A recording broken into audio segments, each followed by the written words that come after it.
Hello दोस्तों, welcome back my education class and my self Hariom. तो दोस्तों, आज का टॉपिक हमारा है इलेक्ट्रोकार्डियोग्राम मतलब ईसीजी। सबसे पहले हम जानेंगे ईसीजी की डेफिनेशन। तो ईसीजी एक टेस्ट होता है, इसके द्वारा क्या है, हार्ट की इलेक्ट्रिक एक्टिविटी को रिकॉर्ड किया जाता है और उस रिकॉर्ड की गई इलेक्ट्रिक एक्टिविटी को ग्राफ के ऊपर शो किया जाता है। ये ईसीजी होती है। ईसीजी में जो यूज होने वाली मशीन है उसको इलेक्ट्रोकार्डियोग्राम कहते हैं। सबसे पहले ईसीजी का आविष्कार किसने किया था, उसको साइंटिस्ट का नाम है विलेम आइंथोविन। कौन सा साइंटिस्ट का नाम बताया मैंने आपको? विलेम आइंथोविन। तो मैं आपको डेफिनेशन भी लिखूंगा, साथ में सब कुछ आपको पहले समझाऊंगा, फिर इसमें लिखूंगा, उसके बाद में भी समझाऊंगा। तो मेरी कोशिश यही है कि आपको सारी चीज़ें ही एक बार में समझा दूं ताकि आपको और पढ़ना ही नहीं पड़े। तो चलो स्टार्ट करते हैं डेफिनेशन। सबसे पहले हमारा टॉपिक क्या है? ईसीजी। डेफिनेशन लिखते हैं इसकी। डेफिनेशन क्या है? रिकॉर्डेड बाय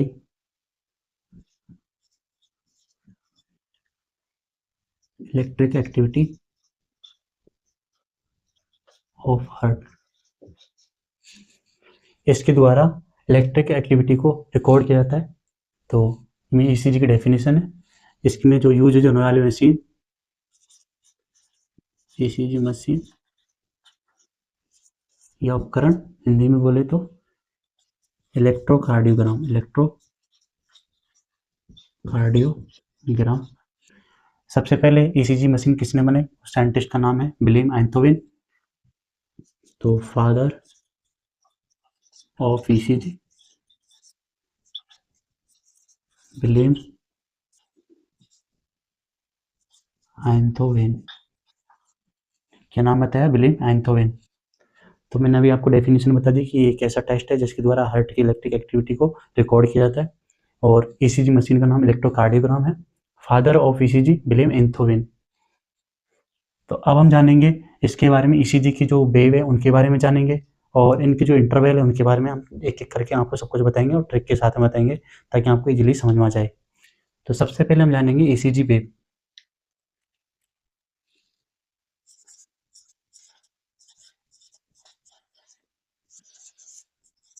ईसीजी वेव्स क्या होती है? जब हमारे हार्ट के अंदर एक कार्डियक साइकिल चलती है उसके दौरान जो वेव क्रिएट होती है उसको ये ईसीजी वेव कहती है। तो ये वेव्स कैसे बनती है, मैं आपको एक बार कंडक्शन सिस्टम के बारे में समझाऊंगा, कैसे वेव हार्ट हमारा ऑटोमेटिक कैसे वेव जनरेट करता है।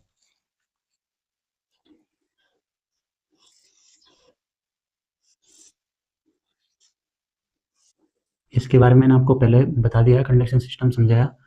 तो ऐसे नोड राइट एट्रियम में प्रेजेंट होता है, AV node, bundle of His और पुरकंजे फाइबर। ऐसे नोड कहाँ होता है? ऐसे नोड राइट एट्रियम में प्रेजेंट होता है, जहाँ सुपीरियर वीना कवा आके ओपन होती है उसके जस्ट बिलो नीचे एक साइड में प्रेजेंट होता है। एवी नोड जो होता है ये कहाँ प्रेजेंट होता है? तो ये प्रेजेंट होता है इंटर एट्रियल सेप्टम पे प्रेजेंट होता है। इसकी करेक्ट लोकेशन मैंने क्या बताई थी कि ये lower and posterior wall of atrium पे प्रेजेंट होता है। बंडल ऑफ हिज जो होता है ये इंटर वेंट्रिकल सेप्टम पे प्रेजेंट होता है। पुरकंज फाइबर जो होता है रेंडमली वेंट्रिकल्स में फैले हुए होते हैं। तो मैं आपको बता रहे वेव जनरेट कैसे होती है। तो जब हमारा एट्रियल कॉन्ट्रैक्शन होता है तो उसका कॉन्ट्रैक्शन किसके द्वारा होता है? ऐसे नोड है, यहाँ से ये वेव प्रोड्यूस करेगा, इम्पल्स जनरेट करेगा, जिसके द्वारा वो इम्पल्स पूरे एट्रियम में फैलेंगे और ये जो इम्पल्स है ये एट्रियम को क्या करेंगे? कॉन्ट्रैक्शन करने के लिए मजबूर करेंगे, तो प्रेशर जनरेट करेंगे इस पर। तो इसके कारण एवी वाल्व जो ओपन हो जाएगा और जो ब्लड है वो किस में जाएगा? वेंट्रिकल्स में जाएगा। तो अब सबसे पहले हम ईसीजी वेव्स मैंने बता दी कैसे प्रोड्यूस होती है। तो ईसीजी ग्राफ के बारे में बताएं, नॉर्मल ग्राफ कैसा होता है।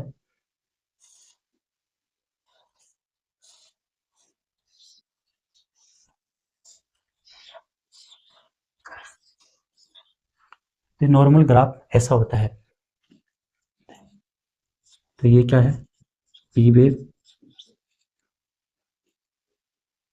P Q R S T, हमने इस वेवों को नाम दे दिया। तो ये पी वेव है। क्यू आर एस कॉम्प्लेक्स जो होता है ये क्या है? इसमें क्या है कि वेंट्रिकल्स का डिपोलराइजेशन होता है और टी वेव जो होती है यहाँ वेंट्रिकल्स का रिपोलराइजेशन होता है। तो एक एक करके हम आपको सारी वेव के बारे में बताते हैं। पहली वेव कौन सी है? P wave. पी वेव में क्या होता है, इसके अंदर एट्रियम, जो एट्रियम्स होते हैं दोनों, उनके अंदर क्या होता है, कॉन्ट्रैक्शन होता है, जिसके कारण ये पोलराइज होते हैं। ठीक है, तो पी वेव में क्या होता है, एट्रियल डिपोलराइजेशन।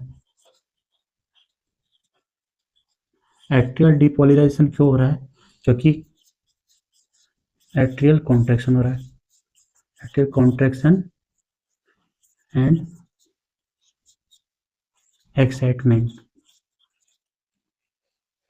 ये पी वेव होती है। हमारे एट्रियल जो होता है उसको कॉन्ट्रैक्शन होने में कितना टाइम लगता है, तो लगभग 0.1 सेकेंड लगता है, जो कार्डियक साइकिल में आपको बताया था, ये होगी पी वेव। दूसरी वेव कौन सी होती है? Q R S wave. Q R S wave, Q R S wave क्या दर्शाती है? तो ये क्यू आर एस वेव जो होती है, वेंट्रिकल्स का डिपोलराइजेशन शो करती है। वेंट्रिकल्स का डिपोलराइजेशन कैसे होगा?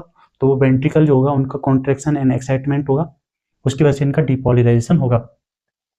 और जो टी वेव होती है, टी वेव जो होती है, ये वेंट्रिकल्स का रिपोलराइजेशन शो करती है। मतलब इस वेव में क्या होता है, इसमें हमारे वेंट्रिकल जो होते हैं वो रिलैक्स फेज में होते हैं। ठीक है, तो क्यू आर एस वेव में क्या दर्शाती है? तो ये दर्शाती है ventricle depolarisation.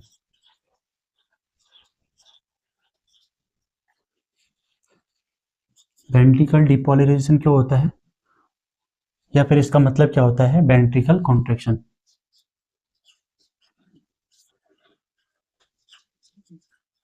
Contraction and excitement, तो ये होगी क्यू आर एस वेव। जो टी वेव होती है, टी वेव को मैंने क्या बताया आपको कि ये वेंट्रिकल रिपोलराइजेशन, रिपोलराइजेशन, इसका मतलब क्या है? इसका मतलब है इसमें वेंट्रिकल हमारे रिलैक्स होते हैं, वेंट्रिकल रिलैक्स्ड। तो ये मैंने आपको बता दिया। मैंने ईसीजी की डेफिनेशन क्या बताई कि एक ऐसा टेस्ट है जिसके द्वारा हम इलेक्ट्रिक एक्टिविटी, हार्ट की इलेक्ट्रिक एक्टिविटी को हम रिकॉर्ड करते हैं। ईसीजी मशीन का नाम क्या है? इलेक्ट्रोकार्डियोग्राम। फादर ऑफ ईसीजी मैंने क्या बताया? विलियम एंथोविन। ईसीजी वेव जो होती है, मैंने बताया जो नॉर्मल जो ईसीजी होती है उस ग्राफ में, मतलब ईसीजी चेक करते हैं किसी पर्सन की, तो ये नॉर्मल ग्राफ ऐसा शो होता है। ठीक है, तो ये वाला जो पी वेव को दर्शाता है, और क्यू आर एस जो होता है ये वेंट्रिकल डिपोलराइजेशन को शो करता है। टी वेव जो होती है ये वेंट्रिकल रिपोलराइजेशन को शो करती है। ठीक है, तो इतना बता दिया। अब हम चलते हैं ईसीजी के अंदर जो इंटरवल्स होते हैं, जैसे P R interval. P R interval क्या होता है? ये जो होता है, ये एक ऐसा टाइम ड्यूरेशन होता है जो एट्रियल डिपोलराइजेशन से वेंट्रिकल डिपोलराइजेशन के बीच का जो इंटरफेज होता है उसको ही हम पी आर फेज बोलते हैं, या फिर इंटरवल। ठीक है, क्यू आर एस जो इंटरवल होता है, इसमें वेंट्रिकल से क्या होता है, डिपोलराइजेशन होता है। ठीक है, और क्यूटी फेज होता है, क्यूटी इंटरफेज होता है या इंटरवल, इसमें क्या होता है, इसमें वेंट्रिकल्स का रिपोलराइजेशन एंड वेंट्रिकल्स का डिपोलराइजेशन दोनों होता है। एस टी फेज जो होता है, इसके अंदर क्या होता है, वेंट्रिकल्स का फुली डिपोलराइजेशन होता है। तो वेव आपको बता दी है मैंने। ठीक है, अब हम चलते हैं इंटरवल के बारे में बताते हैं आपको।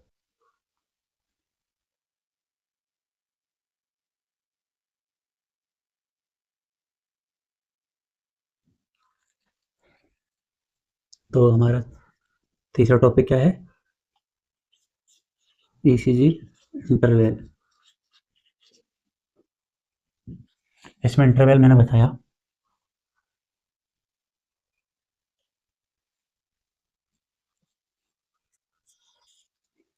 P R, P R interval बताया एक मैंने आपको बताया था क्यू आर एस इंटरवल। एक इंटरवल मैंने बात की थी क्यूट इंटरवल की बात।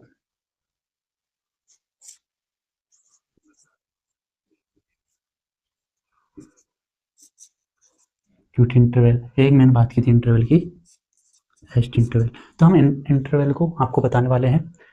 पी आर इंटरवल में क्या होता है, ये एक ऐसा टाइम होता है जो, मतलब एट्रियल डीपोलराइजेशन स्टार्ट होता है और वेंट्रिकल डीपोलराइजेशन जो होता है उसके बीच का जो इंटरवल होता है वो पीआर होता है।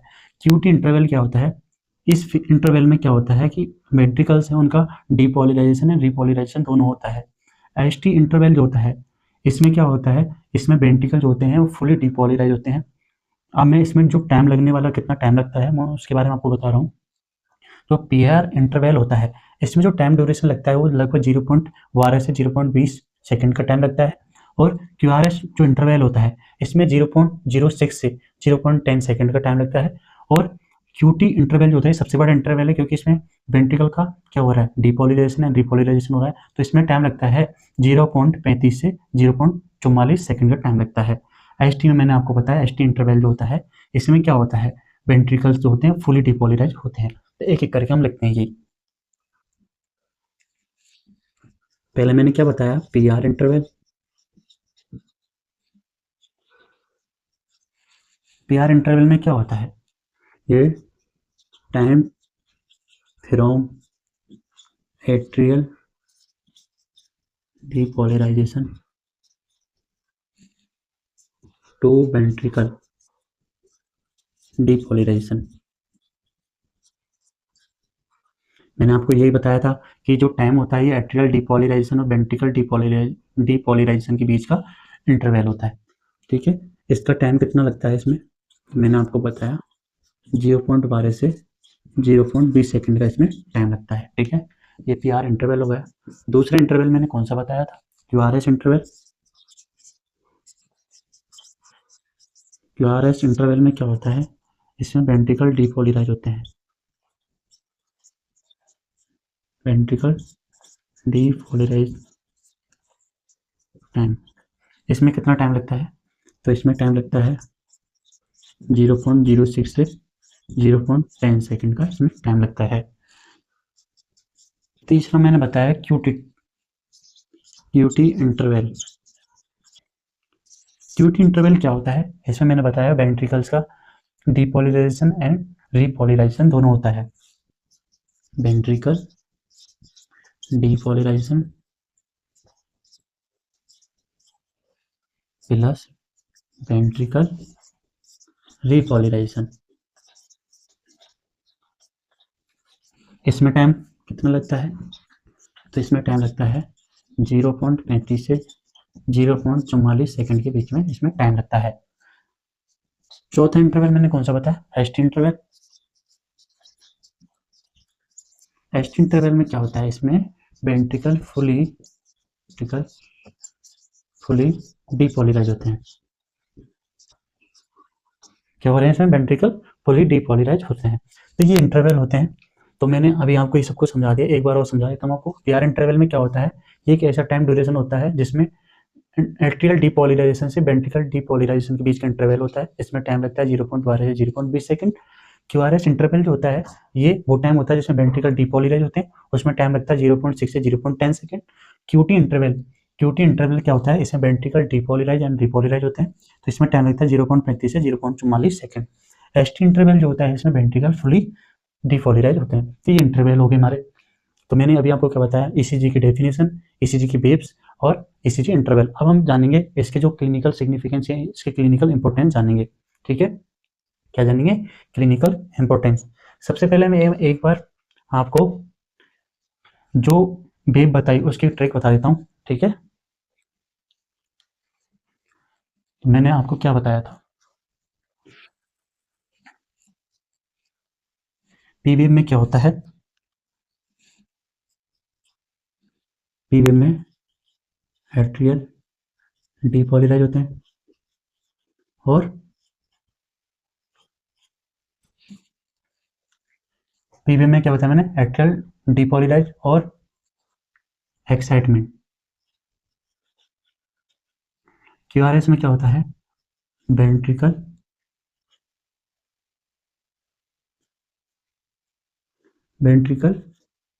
डिपोलराइज और एक्साइटमेंट। ठीक है, इसमें मैंने क्या बताया, इसमें वेंट्रिकल रिलैक्स रिपोलराइज होते हैं। तो हमने इनकी ट्रिक बनाई है।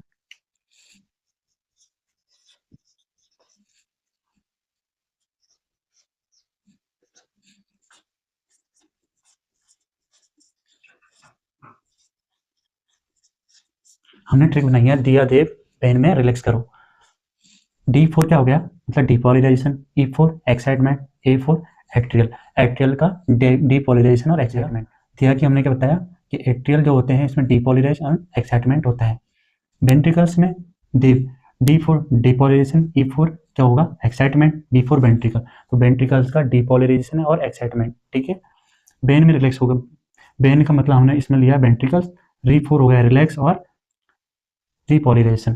तो ये क्या बताया मैंने आपको, शॉर्ट ट्रिक बताई, दिया देव बेन में रिलैक्स करो, इससे आप इजीली इसको याद रख सकते हो। अब हम जानेंगे इसके ECG के क्लिनिकल इंपोर्टेंस।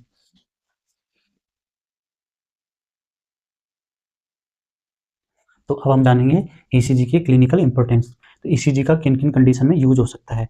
एक हो सकता है इरेगुलर हार्ट बीट कंडीशन में, हार्ट मतलब रेगुलर तरीके से एक रिदमिक तरीके से हार्ट बीट प्रोड्यूस नहीं कर रहा, उस कंडीशन में इसको यूज करके हम हार्ट की कंडीशन का पता कर सकते हैं। हार्ट ब्लॉकेज, ठीक है, myocardial infection heart attack condition में, ठीक है, bradycardia tachycardia condition and ischaemic heart disease condition में, इन कंडीशन में इसको यूज कर सकते हैं। तो मैं एक एक करके आपको बता रहा हूँ। क्लिनिकल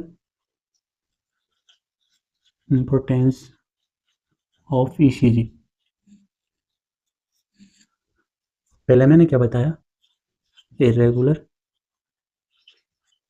हार्ट बीट, दूसरा मायोकार्डियल इन्फ्रेक्शन मतलब heart attack,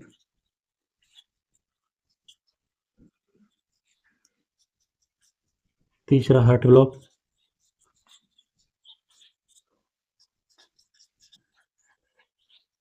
रेडिकार्डिया tachycardia,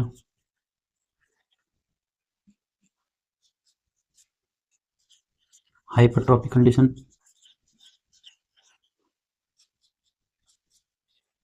electrolyte imbalance condition में,